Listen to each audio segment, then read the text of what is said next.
தந்தை மகன் தூயாவியாரின் பெயராலே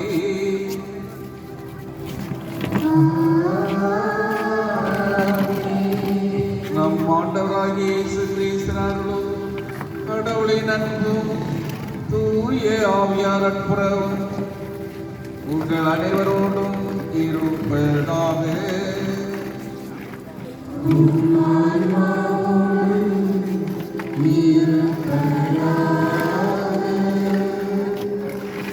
அன்புமிக்க சகோதர சகோதரிகள், நம் ஆண்டவர் இயேசு கிறிஸ்து சாவிலிருந்து வாழ்வுக்கு கடந்து சென்ற புனிதமிக்க இவ்விரவில் திரு அவை உலகிற்கு பறந்து வாழும் தன் மக்களை விழித்திருக்கவும் அன்றாடவும் ஒன்று கூடுமாறு அழைக்கின்றது.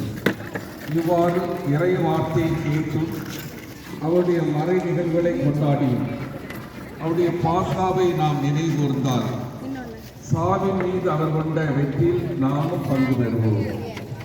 அவரோடு இறைவனில் வாழ்வோம் என் எதிர்நோக்கை கொண்டிருப்போம். இப்பொழுது பாஸ்கா திருவிழிப்பின் முதல் பகுதியாகிய திருவொளி வழிபாடு துவங்குகிறது. இவ்வழிபாட்டில் பாஸ்கா திரி மந்திரித்தல், பாஸ்கா பவனி மற்றும் பாஸ்கா புகழுரை ஆகியவை பகுதிகளால் இடம்பெறுகின்றன.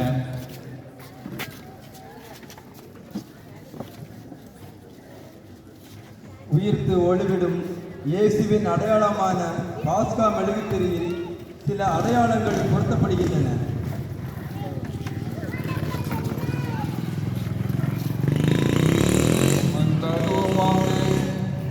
இறைவா, உம் திருமகன் வழியாக நம்பிக்கையாளர் மீது உமது மாற்றின் பேரொளி சுடர்ந்திட செய்தீரே. இப்புதுத்தியை புனிதப்படுத்தியலும் இவ்வாறு இப்பாஸ்கா திருவிழா வழியாக விண்ணகத்தின் மீது கொண்ட ஆவலால் நாங்கள் பற்றி எறிவோமாக. அதனால் தூய்மையான உள்ளத்தோடு முடிவில்லா மாற்றி விழாவுக்கு வந்து சேரும் வலிமையை பெறுவோமாக.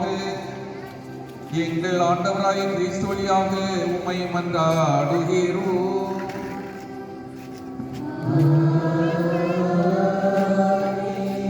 இயேசு கிறிஸ்து நேற்றும் இன்றும் முதலும் முடிவும் என்ற பொருளில் இயேசுவின் மீட்பு சின்னமாகிய சிலுவை அடையாளம் வரையப்படுகிறது.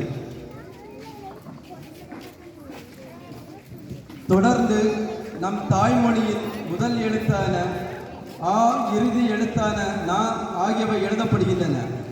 அகரமும் நகரமும் நானே என்று அவரே வெளிப்படுத்தியபடி அகரமும் நகரமும் என்ற சொற்கள் உச்சரிக்கப்படுகின்றன. எக்காலத்துக்கும் உரிய இயேசு நாம் வாழும் இக்காலத்திலும் நம்மோடு இருந்து செயல்படுகிறார் என்பதை உணர்த்தும் வகையில் காலத்தின் அடையாளமாக நடப்பு ஆண்டின் எண்கள் எழுதப்படுகின்றன.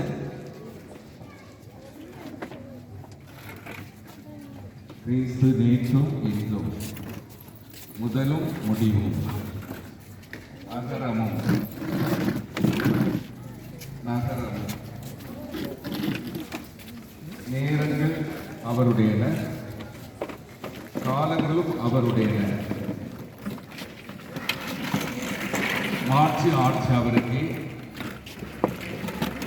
என்றென்று எக்காலமே ஆமென்.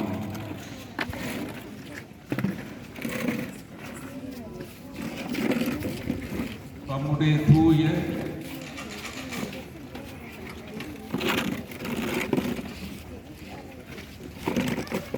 மாட்சிக்குரிய காயங்களால்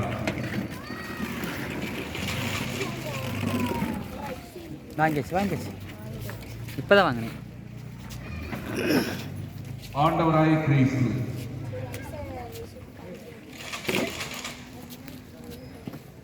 நம்மை கண்காணித்து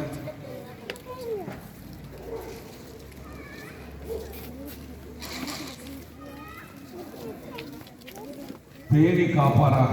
ஆமென்.